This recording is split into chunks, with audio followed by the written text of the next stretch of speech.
بسم اللہ الرحمن الرحیم۔ شروع اللہ کے نام سے جو بڑا مہربان نہایت رحم کرنے والا ہے۔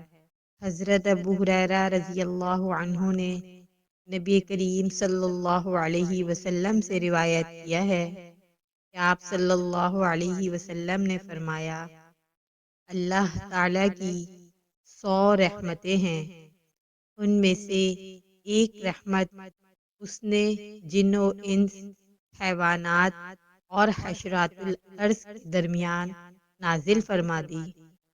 اسی سے ایک حصے کے ذریعے وہ ایک دوسرے پر شفقت کرتے ہیں، آپس میں رحمت کا برتاؤ کرتے ہیں۔ اسی سے وحشی جانور اپنے بچوں پر شفقت کرتے ہیں، اور اللہ تعالی نے 99 رحمتیں مؤخر کر کے رکھ لی ہیں، ان سے قیامت کے دن اپنے بندوں پر رحم فرمائے گا۔ صحیح مسلم، حدیث نمبر 6974۔